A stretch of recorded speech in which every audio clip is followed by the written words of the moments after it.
신율의 뉴스 정면승부 3부 시작합니다. 매일 3부 이 시간에는 오늘 하루에 있었던 중요한 뉴스들, 하지만 저희가 다루지 않았던 중요한 뉴스들 여러분들한테 콕콕 집어서 전해드리는 정면 브리핑 시간으로 꾸며지고 있죠. 오늘도 여러분들에게 그렇게 생생하고 중요한 뉴스들 콕콕 집어서 전해드릴 김영민 아나운서 나와 있습니다. 어서 오십시오. 네, 안녕하세요. 예. 온 국민들이요. 사실 제가 어디서 뉴스에서 봤는데 일어나자마자 스마트폰부터 이 뉴스부터 챙겨보는 국민들이 많이 늘었다는 거예요. 그렇죠. 사실 그게 이제 눈을 뜨면 속보니까 요즘은 계엄 트라우마 때문에 결국 이런 거거든요. 근데 윤 대통령이 지금 직무 정지 상태가 됐기 때문에 제가 볼 때에는 뭐 그렇게 많이 불안해하실 이유는 없다라고 생각합니다. 네. 하지만 그럼에도 불구하고 이 트라우마라는 게 이게 어떤 계기 때문에 확 생기는 거거든요. 그런데 그걸 일으킬 수 있는 원인이 일단 없어졌다 하더라도 그래도 그 트라우마는 계속 남을 수가 있거든요. 근데 어쨌든 온 국민이 참 뭐라고 얘기를 해야 되나, 참 우울하고 이런 때예요. 한 사람이 이렇게 해도 되는지 모르겠는데. 근데 어쨌든 탄핵 문제는 탄핵 문제지만 또 우리나라 장기적인 미래를 향한 프로젝트는 계속 돼야겠죠. 대왕고래 프로젝트. 이거 이제 대왕고래 프로젝트라는 게 그저 시추공 봐가지고 하는 거죠? 맞습니다. 동해 해저 유망 구조에 실제로 가스 혹은 석유가 묻혀 있는지 확인하는 탐사 시추 작업, 일명 대왕고래 프로젝트는 여전히 진행 중입니다. 이번 주부터 이제 본격적으로 이 프로젝트가 추진된다고 하는데요. 지금 시추선인 웨스트 카펠라호가 부산 외항에 정박을 한 뒤에 작업에 필요한 물자를 보급 중입니다. 이 기사마다 구체적인 타임라인은 조금씩 다르긴 하던데 내일쯤 이 지정 해역으로 이동할 계획이고 빠르면 19일 혹은 20일 무렵부터 이 해상 환경이 좋으면 구멍을 뚫어서 시료를 확보하는 작업을 시작할 예정이라고 합니다. 이 시료 채취에 한 2달가량이 소요가 된다고 하고요. 그래서 이 석유공사의 위탁을 받은 미국의 유전개발회사 슐럼버거가 암석, 가스 성분 분석해서 내년 상반기쯤 결과를 내놓을 것으로 예상이 됩니다. 그런데 이 대왕고래 프로젝트 예산 많이 깎이지 않았나요? 다 깎였습니다. 이 대왕고래 프로젝트가 야당이 이 1차 시추 예산 전액인 497억 2천만 원을 전액 삭감을 하면서 지금 국가로부터 자금 조달은 좀 어려워진 상황인데요. 원래 이 1차 시추 때 드는 돈이 1,000억 원인데 정부가 이 1,000억 원 중에 절반을 부담하기로 했지만 이 예산안이 국회 문턱을 넘지 못하면서 전액을 한국석유공사가 부담해야 되는 처지에 지금 놓여 있습니다. 그런데 회사채 발행 이런 걸로 석유공사가 자체적으로 재원 조달을 해야 되는데 문제는 석유공사가 이미 지난해 말 기준으로 총 부채가 19조가 넘고 자본은 1조 3천억 원. 그냥 2020년부터 자본 잠식 상태에 놓여 있는 상황이라서 이 1,000억 원의 금액을 조달하는 것이 녹록지는 않을 것으로 보입니다. 정부가 석유공사와 지금 5회 이상의 탐사 시추를 예고한 상황인데 2차 시추부터는 해외 투자 유치를 통해서 재원을 조달한다는 계획이거든요. 그런데 지금 탄핵 정국이라서 해외 투자자들이 과연 이 대왕고래 프로젝트에 투자를 할지 이런 부분이 좀 우려가 되는 상황이고, 그리고 특히 지금 가장 중요한 1차 시추에서 자원 부존 가능성, 여기에 대해서 결과물이 좀 유의미하게 나와줘야 투자를 유치할 수가 있는데 만약에 1차에서 결과가 좀 유의미하게 나오지 않으면 이 프로젝트가 좌초될 그런 가능성도 조금이지만 있는 상황입니다. 1차 시추 때 성공 확률이 단 20%에 불과하다고 합니다. 근데 하여간 다른 윤석열표 산업정책들 이런 것도 결국은 이제 차질이 될 수밖에 없는 거 아니에요? 네, 맞습니다. 지금 윤석열 대통령이 강조하던 산업 분야를 보면 원전 산업 혹은 방산 산업 이쪽도 굉장히 강조를 해왔었는데 불확실성이 커졌습니다. 일단 한국이 우선협상 대상자로 선정이 된 체코 신규 원전 건설 사업, 이건 지금 예정대로 진행이 될 걸로 보이고 정부도 체코와의 계약은 차질 없이 추진한다라는 입장이거든요. 모든 일정들은 정상적으로 소화하고 있다라고 한수력 원자력 관계자가 또 이야기를 했지만 또 추가적인 원전 사업 추진에는 차질이 생길 수 있다라는 우려가 나옵니다.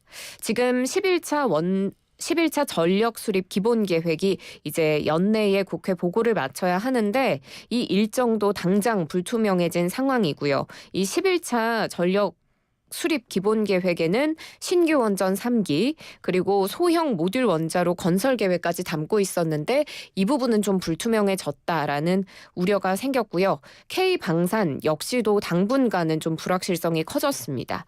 최근에 키르기스스탄의 대통령이 방한을 해서 한국 항공우주산업 경남 사천 사업장 방문을 하려다가 이 비상계엄 사태로 취소를 한 바가 있는데 그만큼 이 계엄 사태가 불확실성에 영향을 준 대표적인 사례로 볼 수가 있겠고요. 사실 방산 수출에 대한 마케팅은 업체는 물론이고 정부가 같이 원팀으로 상대국 정부를 상대해야 되는 좀 큰 사업인데 대통령이 지금 직무가 정지된 권한대행 체제에서는 적극적으로 이 방산 수출에 대한 정책을 펼치기가 어렵다라는 우려가 나오고 있습니다. 그렇죠. 근데 이제 물론 그거는 맞는 얘기인데 그나마 탄핵 소추안이 국회를 통과해서 대통령이 직무정지 상태가 됐기 때문에 이거는 이 문제를 소위 말하는 제도적 차원에서 풀어가고 있다라는 것을 국제사회에 보여주는 과정이거든요. 그렇기 때문에 그런 차원에서 우리가 본다면 뭐 외국에서도 우리나라를 비상계엄 선포했을 당시 그리고 어떻게 대통령을 조기 하야시키네 마네 이때보다는 지금 훨씬 더 안정적으로 바라볼 수 있기 때문에 그럴 수도 있겠네요. 근데 오늘 주식은 또 빠졌어요. 예. 예. 이게 그러니까 어떻게 빨리 결론을 내리는 게 헌법재판소에서 이게 또 필요하지 않나라는 생각이 드는 부분인데. 자, 미국 얘기 해볼까요? 내년에 개원하는 미 연방의회 하원 상임위원장 모두 백인 남성이 차지하게 됐다고 그러네요. 그렇습니다. 내년 1월에 개원하게 되는 제199대 미 연방의회 하원 상임위원장 자리 모두 백인 남성이 차지하게 됐습니다. 여성 상임위원장이 단 한 명도 없게 된 건 20년 만에 처음이라고 하는데요. 지금 외신 보도를 종합해보면 다수당인 공화당의 하원 운영위원회가 지난 12일에 이 하원 상임위원장 17명 명단을 발표했는데 유색인종 여성 단 한 명도 없었고요. 2005년에서 2006년 109대 의회 이후에 이렇게 여성 상임위원장 한 명도 없는 건 처음이라고 하니까 앞으로 이제 트럼프 정권에서 이 연방의회의 역할은 또 어떻게 될지 주목해볼 부분입니다. 원래 근데 미국이 우리보다는 훨씬 이런 면에 있어서는 조금 보수적인 측면이 강해요. 그래서 제가 맨날 얘기하는 거지만 해리스 민주당 후보가 낙선했던 이유 중에 하나는 해리스 후보가 전 처음부터 여성이 되면은 야 이거 좀 힘들지 않을까라는 생각을 했었거든요. 네. 그런데 이제 그런 것들이 본격적으로 좀 드러나게 됐다. 뭐 이렇게 볼 수가 있겠죠. 그런 거에 비하면 우리나라가 미국보다는 훨씬 낫습니다. 근데 트럼프 당선인 지금 행정부 출범이 얼마 남지 않았죠. 그죠? 네. 그런데 우리나라 지금 상황에 대해서는 얘기를 안 하는 모양이죠.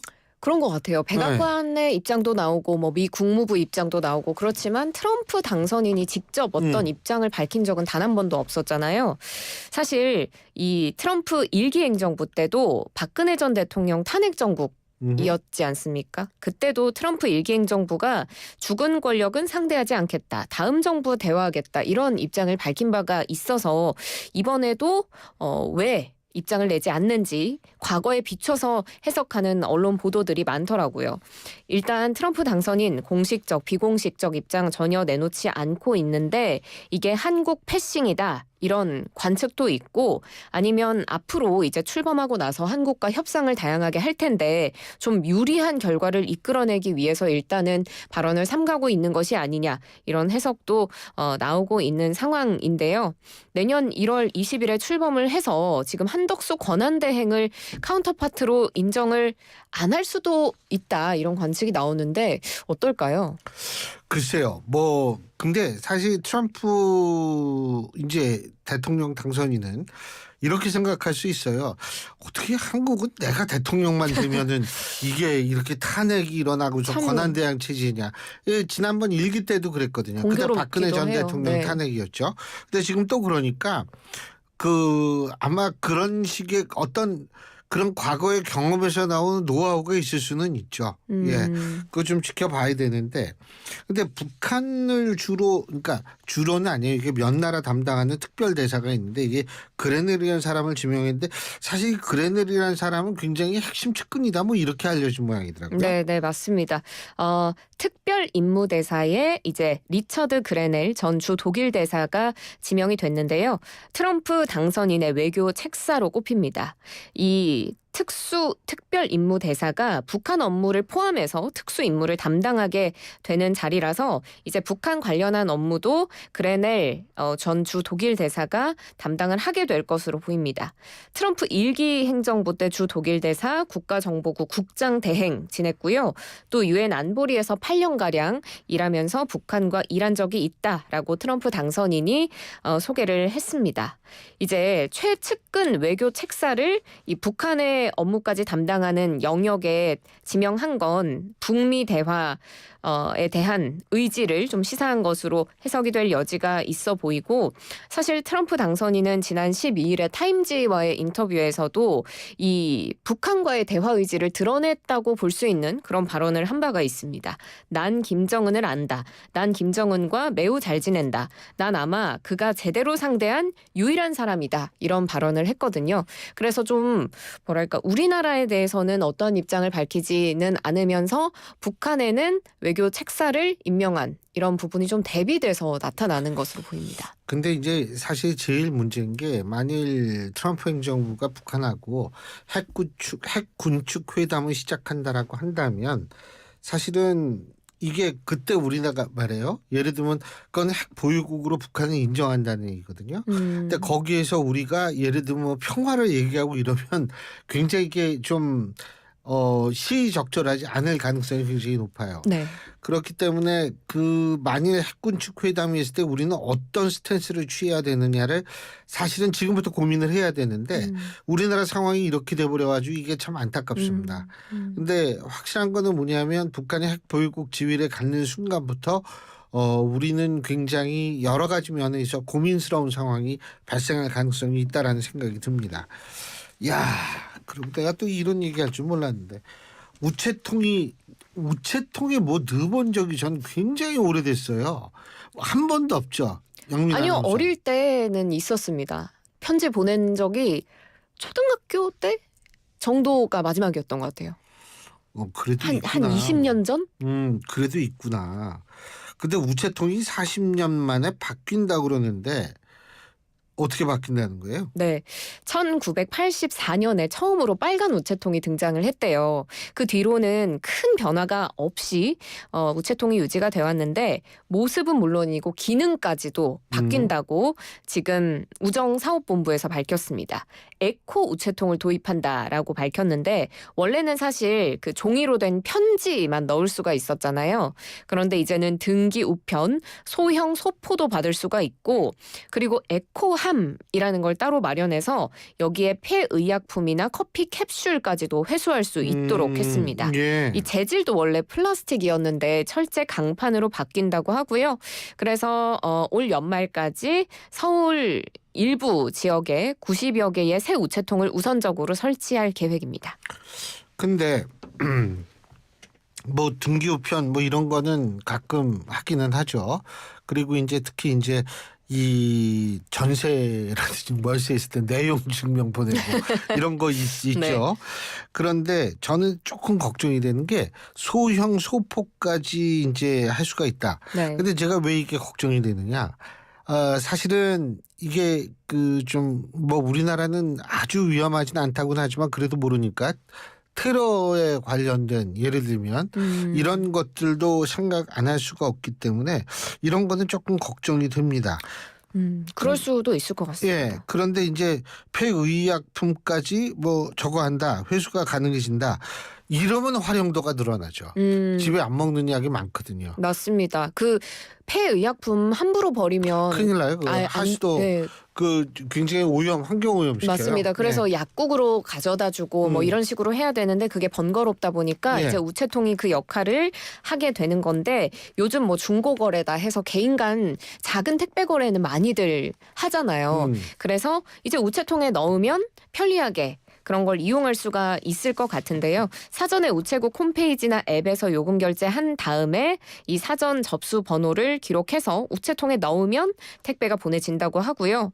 그래서 이렇게 새롭게 뭐랄까 시대의 변화에 발맞춘 우체통을 이제 더 다양하게 사용을 할 수 있을 것 같습니다. 그런데 사실 이 택배가 들어가고 뭐 폐의약품이나 이런 게 들어가면 구멍이 커지게 되지 않습니까? 그렇죠. 거기에 사람들이 혹여나 쓰레기를 넣을까 하는 우려를 지금 우정사업본부에서 하고 계십니다. 그래서 우체통에 휴지 같은 오물을 버리면 범칙금, 과태료가 부과될 수 있다는 점 꼭 양지하시고 그러지 않으시겠지만 이 부분 알려드립니다. 근데 그런 분들 많잖아요. 가끔 그러고 이 간혹가다 있을 수는 있죠. 근데 그런 사람은 우리나라만 있는 게 아니고 전 세계에 다 있어요. 그 비율적으로 보면 저는 그렇게 크진 않을 거라고 생각을 하는데 어쨌든 우체통 얘기하니까 갑자기 손편지가 생각이 나요. 손편지라는 거 때로 받아보면 굉장히 기분 좋습니다. 그렇죠. 예, 오늘 말씀 여기까지 듣죠. 고맙습니다. 고맙습니다. 예, 김영민 아나운서였습니다.